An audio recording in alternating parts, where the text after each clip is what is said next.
Добрый день, дорогие телезрители и радиослушатели. Рад вас видеть в очередной раз в рамках нашей программы «Конституции мы».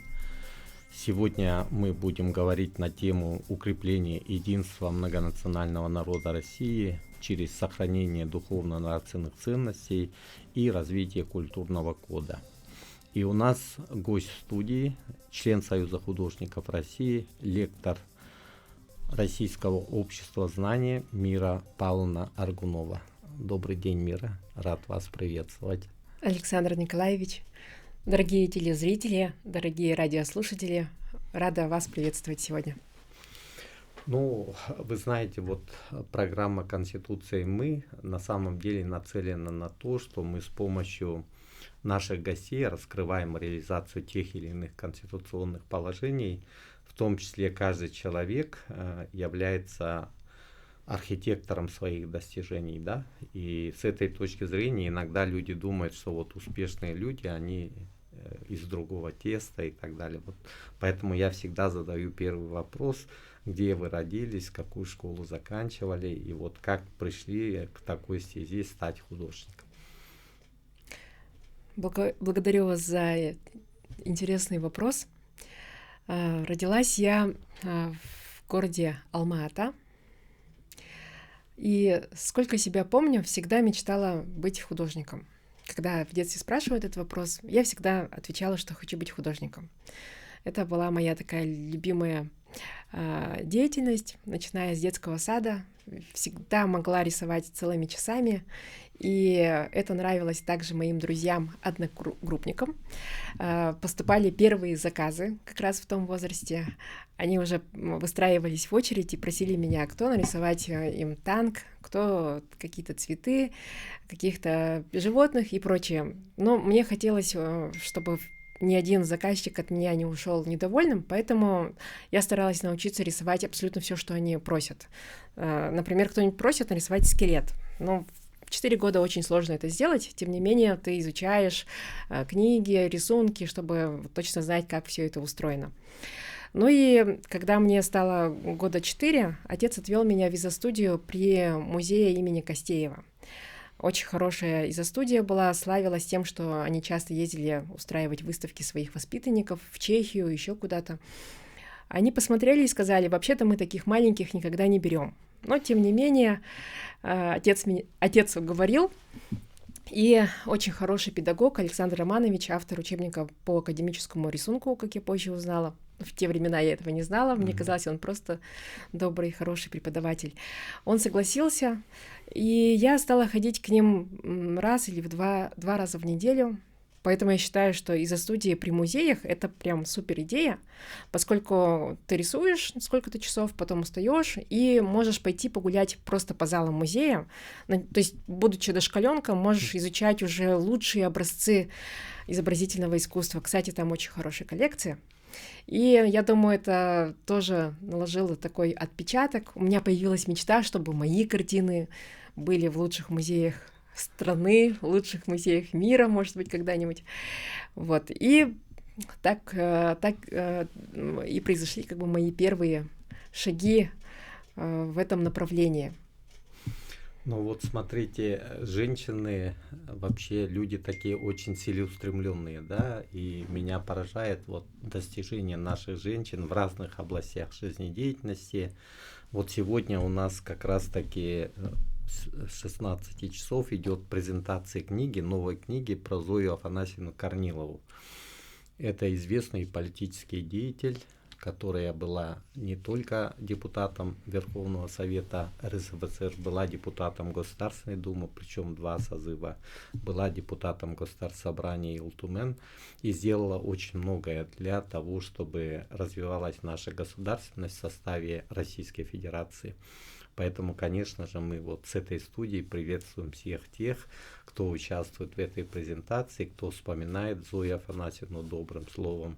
И большое спасибо Государственному собранию Илтумен, который занималась этим проектом и издали такую замечательную книгу. Я бы хотел сказать, женщины, они на самом деле не только украшение жизни, да, в силу своей естественной красоты, но и вот именно начиная с 20 века, они вносят такой вот большой вклад в развитие разных регионов, страны в целом и мира даже.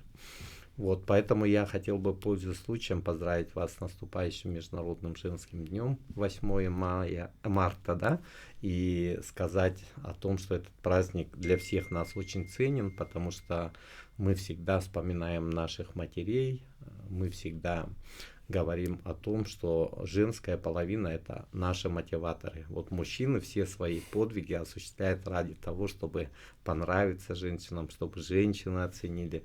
Также я поздравляю Марию Новгородову, которая является режиссером нашей передачи, весь коллектив НВК «Саха», потому что НВК «Саха» проводит очень большую комплексную работу. Ну и сегодня вот, общаясь с вами, вот не зря задал первый вопрос и получил на него такой хороший ответ. Вот касательно вашей профессиональной деятельности, вот я был на вашей выставке «Легенды долины Туйма», да, ну и это заставило меня задуматься о многих вещах.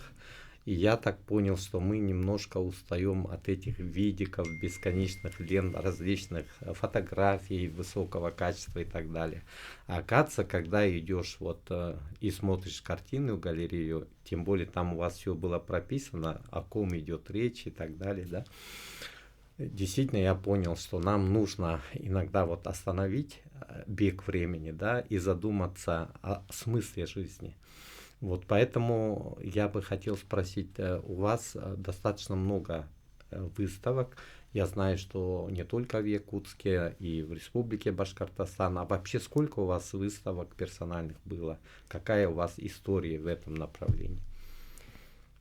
Большое спасибо за внимание к моему творчеству. Мне очень приятно, что вы посетили мою выставку, которая сейчас, кстати говоря, идет в культурном центре «Сергеляхские огни», и мы приглашаем всех радиослушателей и телезрителей посетить нашу выставку, которая будет идти до апреля.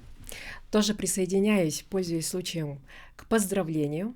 Поздравляю и всех прекрасных сотрудниц НВК «Саха», и, конечно же, всех наших телезрительниц и радиослушательниц. Поздравляю и желаю, чтобы весна всегда была у вас в душе, и вдохновение никогда вас не покидало, чем бы вы ни занимались. Ну, а что касается картин, так, вот за этим Вот персональные выставки, да, вот что вот, это же огромная ответственность, да, и потом это какой-то вот такой большой организационный труд, или у вас есть целая команда, которая вам все это помогает? С одной стороны, такой прям офиса, к сожалению, пока у нас нет, но действительно вы правильно заметили, что, как говорится, один в поле не воин, как говорит алтайская народная поговорка, человека поднимает народ, и действительно очень важна поддержка друзей в этом плане. Сейчас, я вспомнила, вы спросили, какая выставка сейчас по счету. Получается, сейчас параллельно идут две выставки. Одна в Бирске, в одном из старейших городов Республики Башкортостан, и одна в Якутске, как мы уже сказали, в культурном центре «Сергеляхские огни». Поскольку они идут параллельно, наверное, мы их считаем как одна за другой, которая раньше началась. Но в итоге это 47 выставок персональных было осуществлено за эти годы. Ну, а что касается выставок, которые были в составе коллективов, то их в 2 раза больше, 90 в этом месяце мы отметили, можно сказать, такой рубеж. А что касается проведения, то там всегда задействована сильная команда. Это всегда надежные люди, которые занимаются и перевозкой, и организацией там всех каких-то мелких и крупных вопросов. И в этом отношении я очень благодарна всем людям, которые поддерживают меня на этом творческом пути и которые встречаются мне не только в нашей республике, но и в регионах нашей необъятной страны. В этом отношении, я думаю, то, что наш год 2026 объявлен годом единства народов России, это очень актуально, поскольку, честно говоря, вся моя деятельность, она основана на том, что наши народы действительно едины. Это лучшее доказательство того, что этот тезис верен. Ну вот я, когда был на вашей выставке, там выступала Яна Угарова, да, вот Сахатыла 400, вот общественное движение, я увидел там много таких вдохновленных лиц, любящих свой родной язык, стремящихся к тому, что даже те люди, которые, может быть, сегодня не в совершенстве владеют родным языком, но они пытались говорить на якутском языке, потому что это важно. И вот когда вы говорили о том, что президент страны объявил 2026 год годом единства народов, а у нас в Республике Саха-Якутия наш Илдархан Айсен Сергеевич Николаев объявил год культуры. И вот как вот это стыкуется, да, потому что без достаточной культуры добиться взаимопонимания и взаимопроникновения культур разных народов. А мы вот самый многонациональный народ, наверное, в мире, да, в Российской Федерации. И вот в этом ключе вы много проводите работы как лектор Всероссийского общества знаний. Я знаю, что вы очень много внимания уделяете сохранению, развитию традиционных ценностей. И вот в этом смысле, что вы могли бы сказать? Большое спасибо, что отметили мою деятельность как лектора Российского общества знания. Для меня действительно очень важно во всех своих проектах придерживаться миссии просветительской деятельности. И я считаю, что удивительное, удачное такое сочетание действительно получилось год единства народов России и год культуры, поскольку именно средствами культуры легче всего говорить о единстве, как и вообще о других важных вопросах в развитии современного гражданского общества. Как говорится, культура — это такой универсальный язык, который понятен каждому, в том числе и детям, и представителям разных народов, разных регионов. А в этом плане, мне кажется, что единство, оно прежде всего, я его воспринимаю как дружбу, как основу любых положительных, созидательных отношений между людьми. И вот сейчас, кстати говоря, мы показываем вам слайд про 17 традиционных ценностей, которые отображены в указе президента Российской Федерации номер 809. Здесь, кстати, есть такая некоторая мистика для меня. 17 ценностей, оно как бы сочетается с моей датой рождения, 17 октября. Да. А с другой стороны, легко запомнить его номер, потому что 809, и тут, наверное, нумерологи аплодируют стоя, можно сразу запомнить как 809, 8 и 9 — это в сумме 17. Но 17 ценностей — это те базовые какие-то общие представления о добре, которые связывают, мне кажется, воедино наши народы. То есть независимо от того, на каком языке мы говорим, ценности у нас общие. Поэтому, мне кажется, здорово и важно, что их прямо указали в отдельном указе. Указали в указе. Да, это очень четко, потому что вот эти ценности, они должны реализовываться в жизни, правильно? И мы должны всегда понимать, что наши ценности — это не в одночасье они вот там сформулированы, правильно? Они вот прошли достаточно большое количество времени, касались многих поколений. Вот и поэтому ваша работа, я хотел бы подчеркнуть то, что вы признаны одним из 10 топовых просветителей в нашей республике. Это большое признание.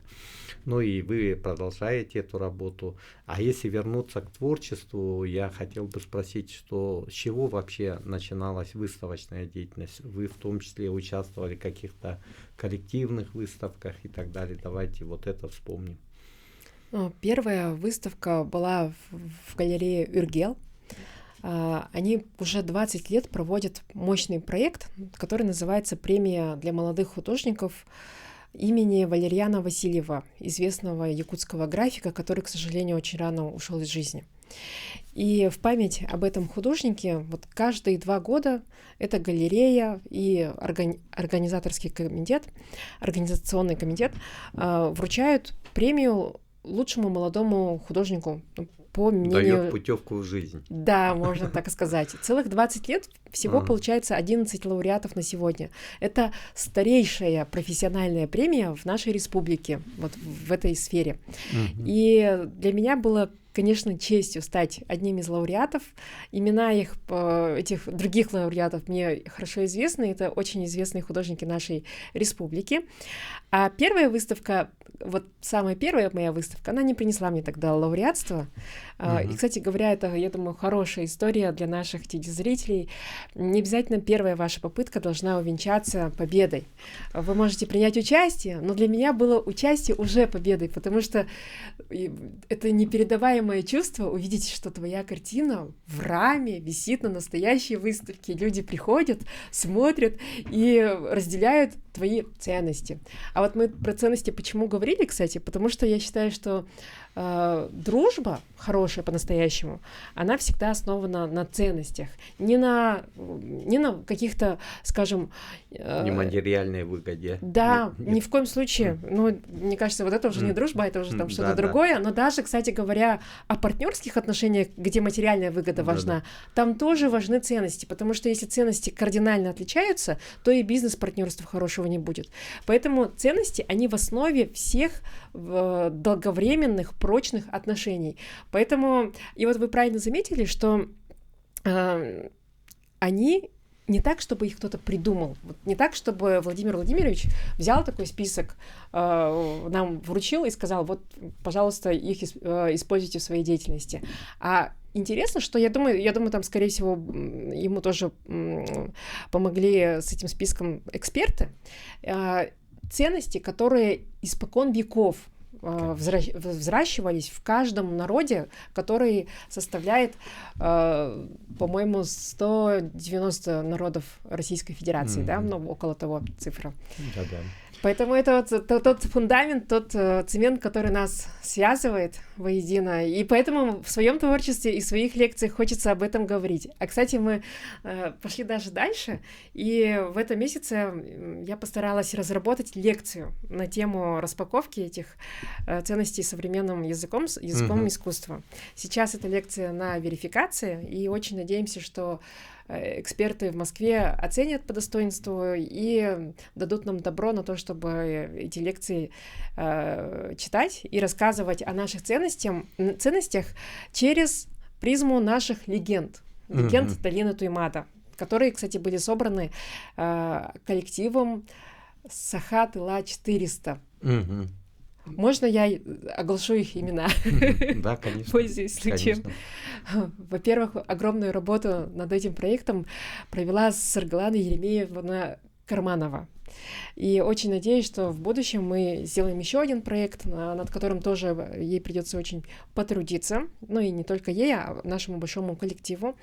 В этом отношении Яна Угарова известный в разных сферах человек, просто такой кладезь разных талантов, но главным образом известная как главный редактор Журфикса, одного из легендарных журналов, вообще самого легендарного журнала в Якутии, Айталина Ахметовна Кузьмина, Мария Афанасьевна Кириллина, Николай Николаевич Павлов-Халан. Ну, вот это тоже удивительный человек, автор Саха Википедии.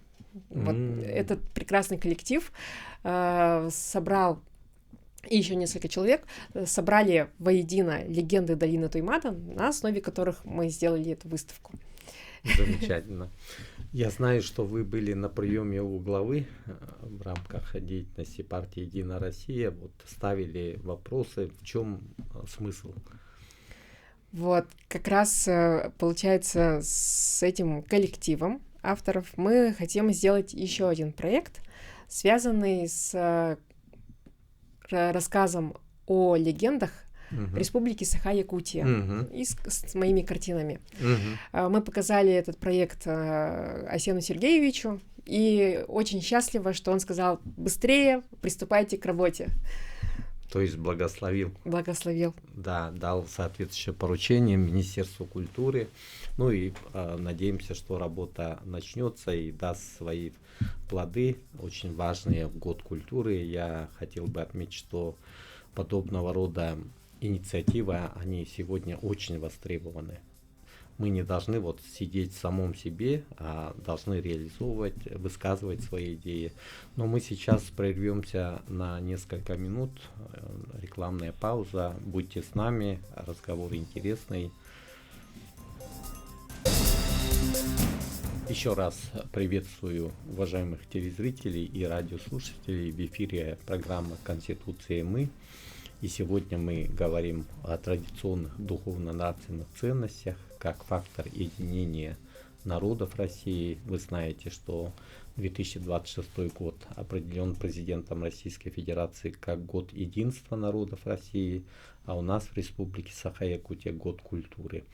Ну и мы пригласили вот известного художника, также очень хорошего лектора Всероссийского общества знания Миру Аргунову. Мира, вот расскажите о вашей идее, вот, которую вы рассказали главе республики. В чем смысл? Смысл как раз в объединении двух идей про единство народов России и год культуры в Республике Саха-Якутия.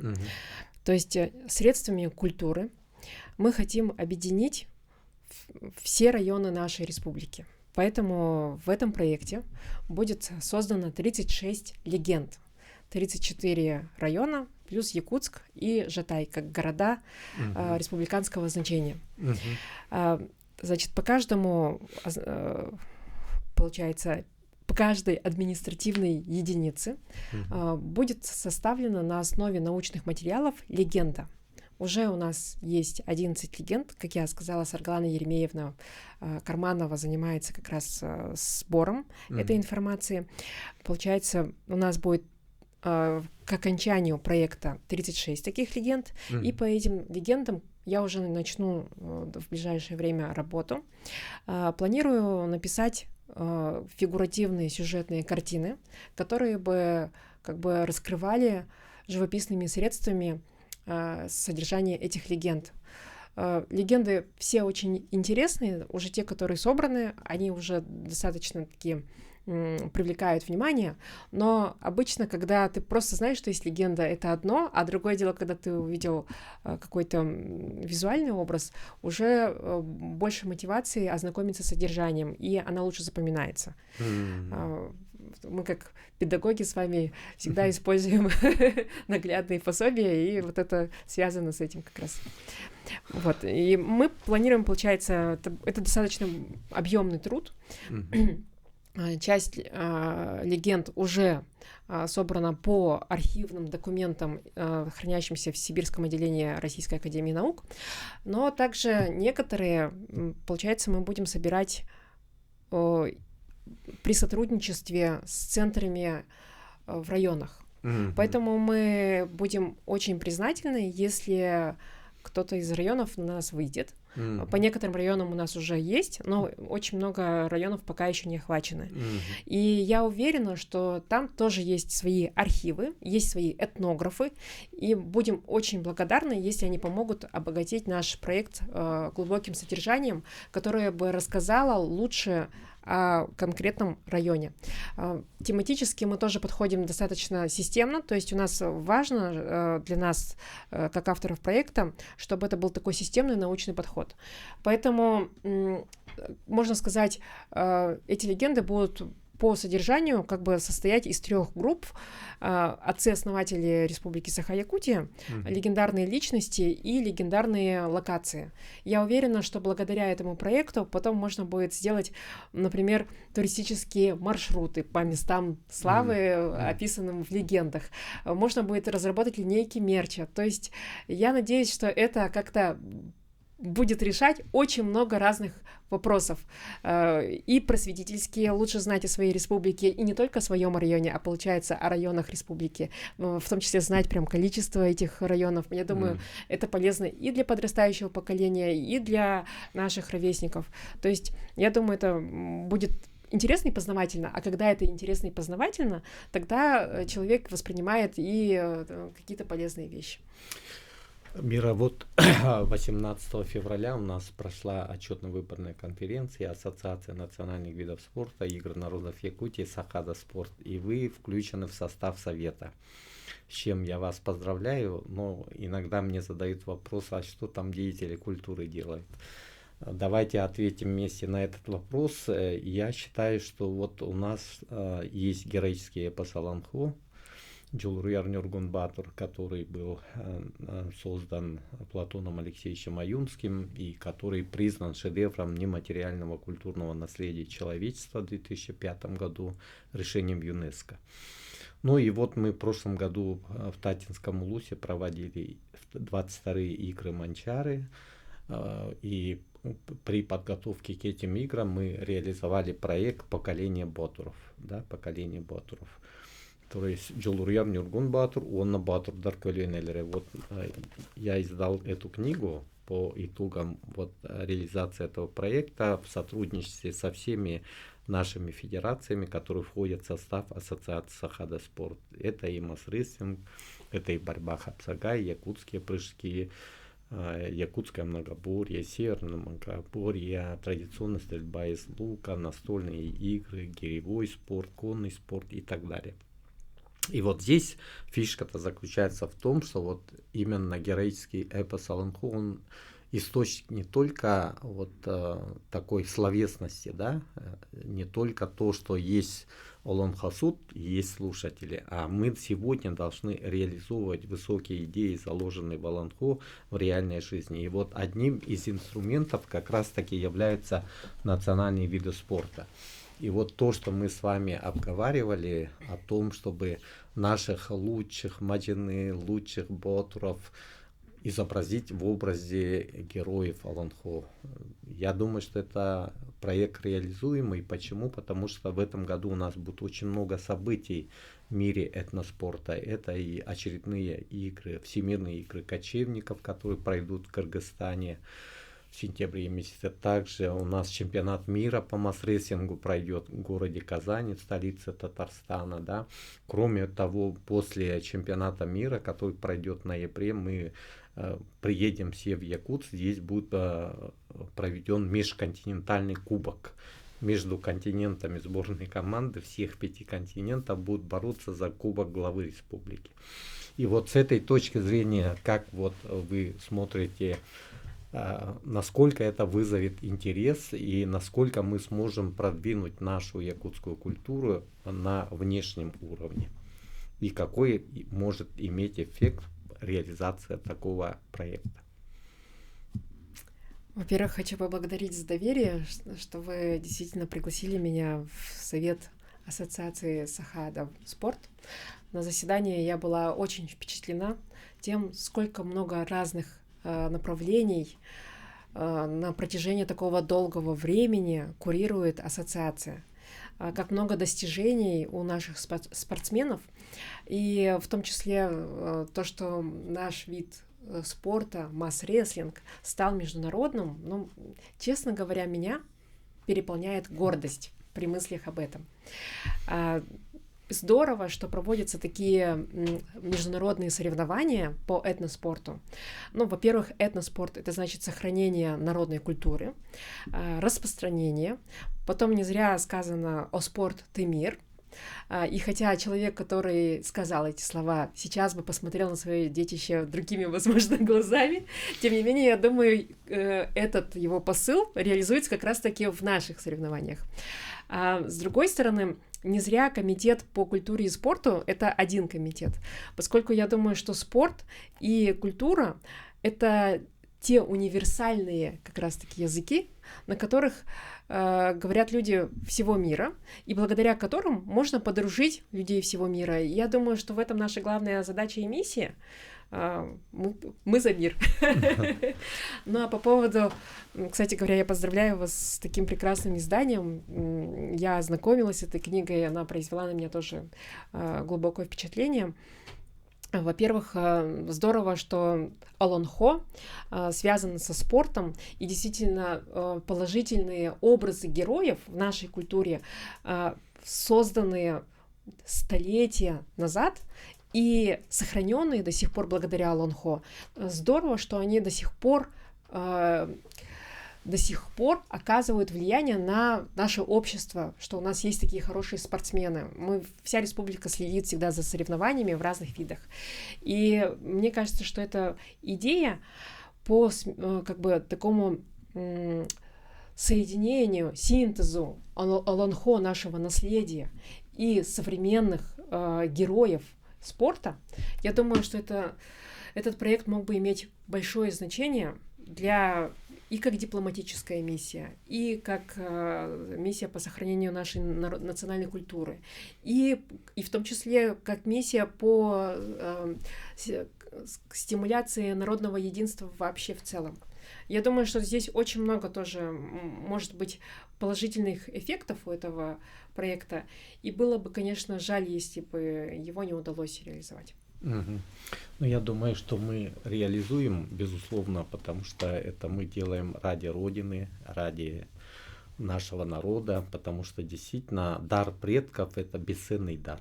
И мы должны дорожить этим даром, развивать его, укреплять, сохранять. И далее вот мы даем как подарок. Вот масс-рестлинг – это подарок нашего народа всему мировому сообществу. Также мы сделали подарок борьба Хапсагай, также включена в программу Всемирных игр кочевников. Это тоже огромное достижение. То есть 2 якутских вида спорта будут там уже в рамках этих игр продемонстрированы. Будет соперничество, большая борьба, конкурентная и так далее. Ну, давайте вот в свое время Пабло Пикассо, Франциско Гойя, Виктор Васнецов, они вот работали по тематике создания серий, художественных серий. Это вот очень интересно. И вы вот, продолжая вот подобного рода традиции, тоже стремитесь к этому. Давайте вот про это расскажем. Действительно, благодарю за такое сравнение. Эти мастера действительно задали такой хороший тренд. Я думаю, что это связано с тем, что иногда бывают такие важные вопросы, которые сложно показать в одном полотне. И поэтому, даже если оно очень детализированное и там много сюжетных линий, тем не менее, когда происходит серия, то как бы более глубокое погружение в любой вопрос. И поэтому, я думаю, с этим связана деятельность этих авторов, и, по крайней мере, точно с этим связано то, почему я работаю сериями. Если удастся, то вот как раз мы тоже понесем не пепел, а факел наших идей благодаря вот проектам, про которые мы говорили. То есть это тоже могут быть серии. А на сегодня у меня получается, вот сейчас зрители могут увидеть на экране серию картин по народным пословицам и поговоркам народов России. Эта серия как раз и показана сейчас в Бирске. А вот сейчас мы видим серию по культуре старообрядцев. Это песни, как видите, вот просим задержать этот кадр. Как видите, все картины между собой как бы связаны, получается. Одна переходит плавно в другую. И таким образом все 15 картин, они соединены между собой. И если зритель будет находиться в таком помещении, как получается, разворачиваясь на 360 градусов вокруг себя, он как будто погружается в эту культуру. Ну, а там, получается, средствами живописи, опять же, рассказано о костюмах, о песенной традиции разных старообрядческих культур, которые представлены в разных регионах России. Это, кстати говоря, был наш проект большой группы, который выиграл грант Президентского фонда культурных инициатив в прошлом году.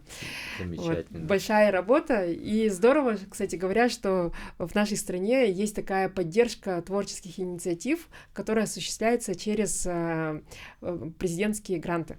Ну и в том числе в нашей республике такие тоже есть. Ну, у нас было Агики, а сейчас Агу и Ки. Вот идет такая серьезная перезагрузка в силу того, что потенциал высшего образовательного учреждения, высшего образования, он дает вот такую вот тоже подвязку с точки зрения, что в Национальной Республике может быть такой замечательный институт, да, и вы являетесь выпускницей, амбассадором этого. Пожалуйста, вот на эту тему поговорим. Да, я тоже горжусь очень тем, что у нас в республике есть такой хороший вуз. С недавнего времени, официально с этого года, он стал университетом. Действительно, очень много креативных индустрий. Мне повезло окончить там программу, которая называлась «Станковая живопись». такая классическая программа, и прежде чем поступить, поскольку это у меня было второе высшее образование, я как взрослый человек ознакомилась с содержанием этой программы, и она нисколько не отличается от лучших вузов нашей страны. Мне кажется, это прекрасная возможность для всех наших сограждан, не выезжая далеко, получить хорошее высшее образование по лучшим стандартам в этой сфере. Но также я всегда говорю, что не только для наших сограждан, не только из ребят из нашей республики, но здорово, когда к нам поступают, и я думаю, это лучшее признание, что к нам поступает очень много талантливых ребят из республики Алтай, из Монголии и из разных других регионов. И учатся просто супер на очень хороших стандартах, представляют потом удивительные программы. И, кстати, в прошлом году мы сделали с ними очень необычный, мне кажется, такой перформанс, показали все достижения, можно сказать, нашего вуза. На сцене представили, во-первых, целый ряд хореографических номеров, разработанных выпускниками хореографического отделения. В этом отношении хочу поблагодарить Розу Христофоровну Бурцеву, которая была как раз художественным руководителем вот этой части.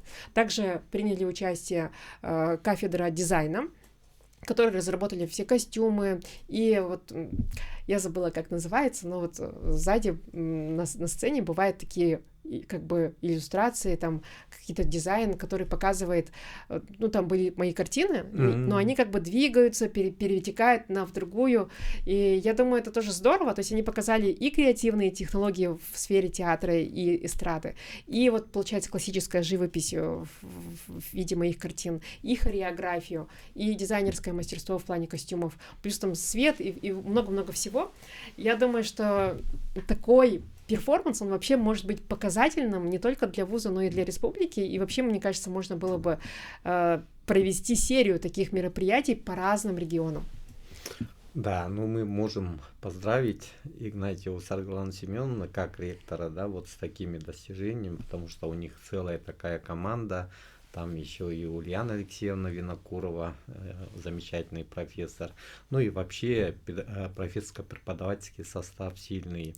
Ну и университет сейчас будет работать по программе «Приоритет 2030». Там определенные финансовые средства тоже получены.